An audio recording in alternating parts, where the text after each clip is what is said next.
Hi guys, Rob from Rob's Model Cars and welcome back to the channel.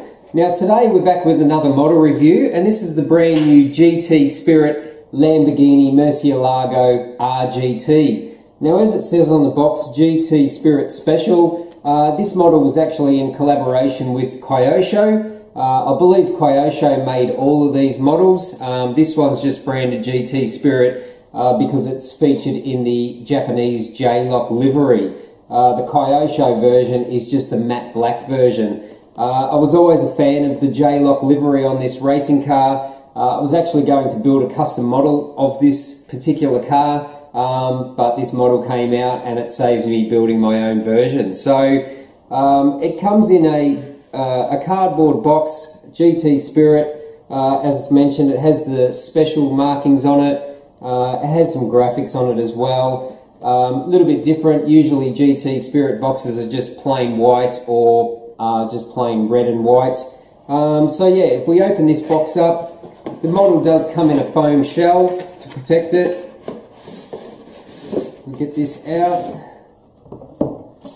And if we lift the top of the box off, here we have the GT Spirit Kyosho Lamborghini Murcielago J-Lock racing car. So these are actually screwed into the base. So I'll get this unscrewed, we'll put it on the turntable and we'll have a closer look at this awesome racing Lamborghini.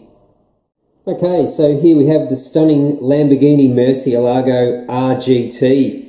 Now as I mentioned earlier, I'm a big fan of this J-Lock livery. This was actually a Japanese entry into Le Mans. I'm not sure how successful the car was, but nonetheless, it's an awesome looking race car and I'm happy to add it to my Lamborghini collection. Now, let's start with one thing that I noticed was the weight of this model. It's a really heavy model. It is a resin sealed model, but there's a ton of weight into it, so it does feel probably nearly heavier than a die-cast model, but it is resin and it is sealed. So if we start with the front of the model, it actually does have photo etch mesh in the front. There's a little black plastic panel behind that, but you've still got the depth. You can see through the mesh, which is nice. It's got a nice little metallic Lamborghini emblem on the front, and the headlight detail is quite good also. It does have these clear lenses with the little silver rivets as well, which is nice. There are some vents in these front wings. They're not open, but you can't really tell. It doesn't detract from the model at all. The aero parts are just matte black. There's no carbon fibre finish to them, but again, it doesn't detract from the model. It looks quite good. As you can see, it is finished in a matte black finish. It's really consistent all over. There's no flaws in the paintwork on this model. And as you can see, the decals are applied directly on top of that. So the decals are a little bit shiny compared to the black paint, but again, I don't think it really detracts too much from the model. The front windscreen and the side windows are nice clear plastic. The left side's actually got a little printed air scoop on there, which is okay. It does have this little roof scoop. And as you'll notice, it does have this chrome finish on the roof. Now I thought they may have used a sticker for this to get a nice consistent shiny chrome, but this looks like some sort of a painted finish, and it is a bit, how should we say, grainy, the finish of the chrome. They could have done a bit nicer job on the chrome roof, I think, but that's my real only complaint with the model. We've got a window on this side, and this side we've got the fuel fillers. We've got some little lifting hooks here on the rear panel. There is no engine detail. We've just got the solid black louvers on this one. But it does have this giant GT wing with a Lamborghini script. Nice work on the wing legs underneath. This massive big rear diffuser underneath the back of the car. And the taillights are replicated okay as well. No photo etch mesh in these rear grills. I think that's a bit of a miss as well. They could have put the real mesh in there and put the cooling fans in behind where the radiators sit in this particular model.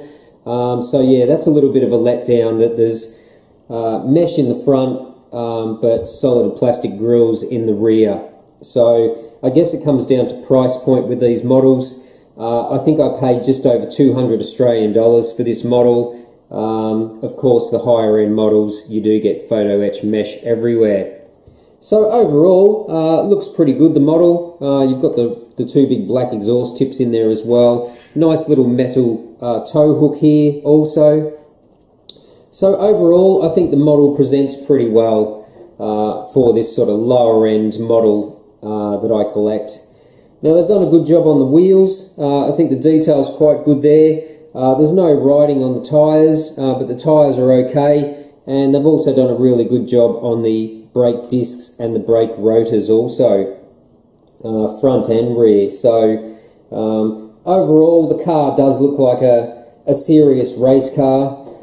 It's got good stance, it sits nice and low for a race car, and the graphics are really good on it as well. As I say, I'm a big fan of this J-Lock livery.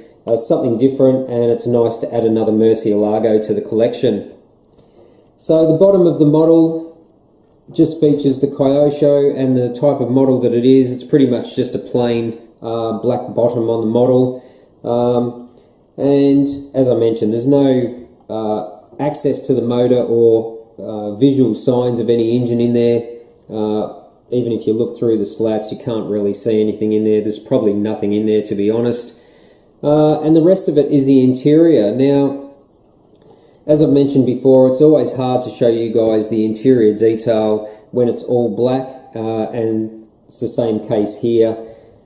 It's pretty good detail inside. The dashboard is quite plain on the top here, but it does have the extended racing steering column, a little screen on the dashboard. All the racing switches, toggles are all in the center console. And it has a nice big gear shifter in there as well, which is nice. It only has one seat in here, but that does feature racing harnesses as well. Not sure whether you can see all that. It does have some hoses inside coming from this roof scoop to the rear bulkhead, which is nice. And of course it has a roll cage in there as well. So yeah, I'm not sure how much of that you can actually see. But it's actually quite good, quite decent for the price range of this model. It is a Recaro racing bucket seat in there also, if you can see the Recaro on the side there. So that's about it for this GT Spirit / Kyosho Lamborghini Murcielago RGT. Overall, I think it's a pretty good model for the price. It could be a little bit better in some areas. As I say, the rear mesh with some cooling fans behind here would have been superb. It does actually have some little perforated mesh in these side ducts, but you can't really see much in there anyway. I would have rather had these ones solid and these ones in real mesh with a fan behind there.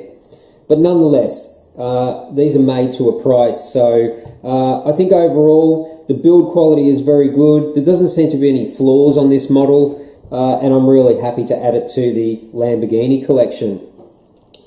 So that's it for today's review of this GT Spirit / Kyosho Lamborghini RGT.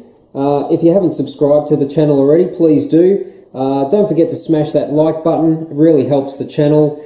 And stay tuned for more model reviews and custom models also.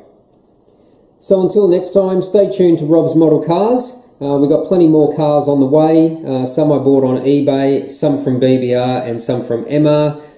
So stay tuned. So until next time, thanks for watching Rob's Model Cars.